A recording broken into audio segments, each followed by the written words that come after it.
As usual, let me start with a few questions, and I'd like you to resist the temptation to answer them quickly or defensively. Are you truly self-aware, or are you simply very good at explaining yourself? Do you know your inner world, or do you only know the story you tell about who you are? When people around you go silent, do you hear agreement or fear? And here's the most uncomfortable one of all. If power was taken away from you tomorrow, your title, your authority, your status, who would you still be to the people around you? If these questions create a small knot in your stomach, that's good. That's the door opening. Stay with me, because in this episode, we are going to talk about one of the most dangerous illusions in leadership: the belief that self-awareness automatically comes with intelligence, experience, or power.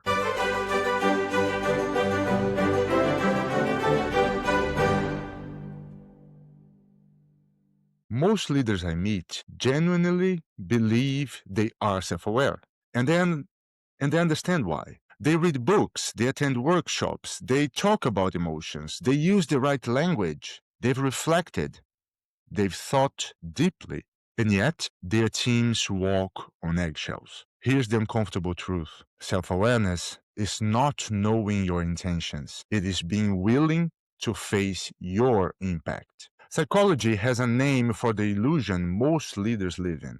It's the Dunning-Kruger effect. It explains how people with limited awareness often overestimate their competence. The more power you accumulate, the more this illusion is reinforced, because feedback simply disappears. No one tells you the truth. No one challenges your blind spots. No one risks their position to mirror your shadow back to you. So your self-image remains absolutely intact, polished, coherent, flattering, but untouched. There is a crucial distinction we rarely talk about: the difference between self-awareness and self-narration. Self-narration is the story you tell yourself about who you are. Self-awareness is the courage to question whether that story is true. Most leaders are excellent narrators. They can explain why they reacted the way they did. They can justify the decisions. They can intellectualize their emotions. But emotional maturity doesn't come from explanation. It comes from integration. Carl Jung warned us about this long ago. The parts of ourselves we refuse to see do not disappear. They go underground. And from there, they quietly run the show. This is how emotionally immature leaders are created. Not ignorant, not stupid, but split. And this brings me to something most leadership books politely avoid, or mention only in passing, as if it were a footnote instead of the main chapter. Many leaders are emotionally immature.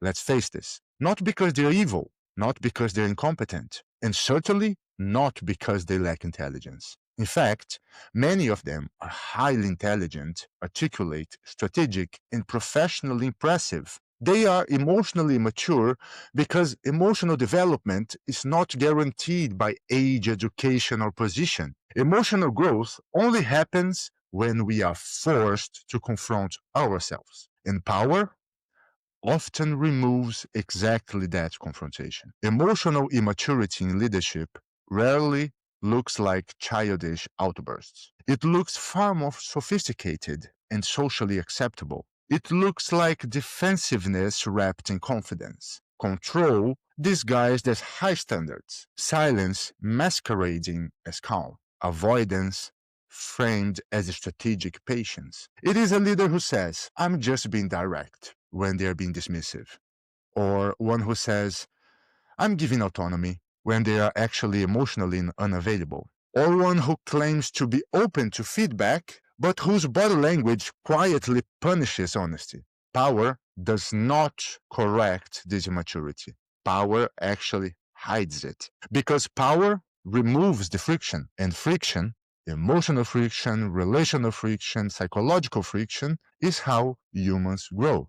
Without it, development freezes. The leader keeps accumulating authority while their emotional world remains stuck at the last moment they were truly challenged. Now, here's something very interesting. Neuroscience shows us that the brain changes under power. Research by Dr. Kepner and others demonstrates that power reduces empathy and increases self-focus. Not because leaders suddenly become bad people, but because the nervous system adapts to safety. When no one can challenge you, your brain stops scanning for correction. Silence becomes confirmation, politeness becomes agreement, fear becomes respect. And here's the dark human part.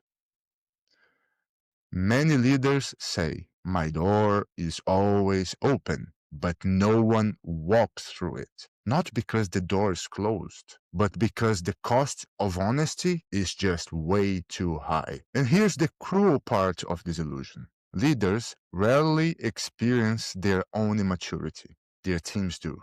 Teams adapt downward to the leader's emotional ceiling. They stop offering ideas. They filter their truth. They manage the leader's emotions instead of doing meaningful work. They hide mistakes. Innovation dies not because people lack creativity, but because honesty feels unsafe. Your leadership does not end where your intention ends. It ends where your impact lands.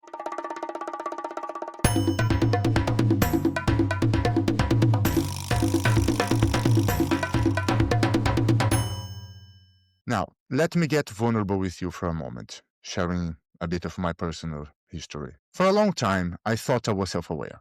I studied psychology, philosophy, neuroscience, behavior, consciousness, quantum physics. I love all these topics. I could explain myself beautifully, but explanation is not maturity.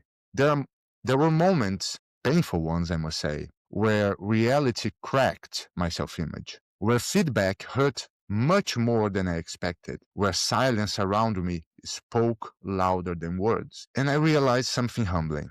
Understanding humans does not automatically make you emotionally mature. Being confronted does. I didn't grow because I read more. I grew because I was challenged, because I failed, because I sat with discomfort instead of escaping into concepts. That's when awareness stopped being intellectual and became embodied. It started becoming part of me. All right, now let's go for the fun part, the H2H experiment of the week. This one I call the Impact Audit. This week, I invite you to something simple and deeply, deeply uncomfortable as usual. Ask 3 people around you one question. How do I feel to work with emotionally? Not what they think of your emotions, not what they think of your intentions, not how competent you are, how you feel. Then listen without defending, without explaining, without correcting, without yes but. If you feel resistance rising, that's the work. That's when you know that you are taking steps forward. All right, now let's start to wrap up this episode. Self-awareness is not something you declare in a meeting, a LinkedIn post, or a leadership assessment. It is something others experience when they are around you. Emotional maturity is not measured by how much psychology you know, how reflective you sound, or how well you can explain yourself. It is measured by how much truth you can tolerate without collapsing into defensiveness, control, or withdrawal. Leadership does not reveal who you want to be seen as. It reveals who you really are, under pressure, in silence, in moments where no one is watching and no one is correcting. If this episode felt uncomfortable, that is not a flaw. That is the signal.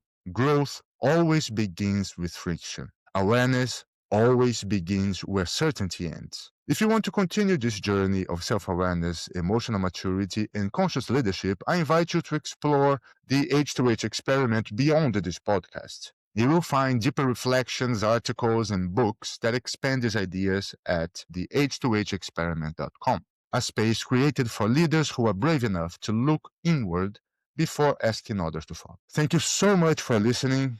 Thank you for staying present through discomfort. And thank you for choosing growth over illusion. because the future of leadership does not belong to the loudest voices or the strongest egos. It belongs to the most conscious humans. Thank you once again.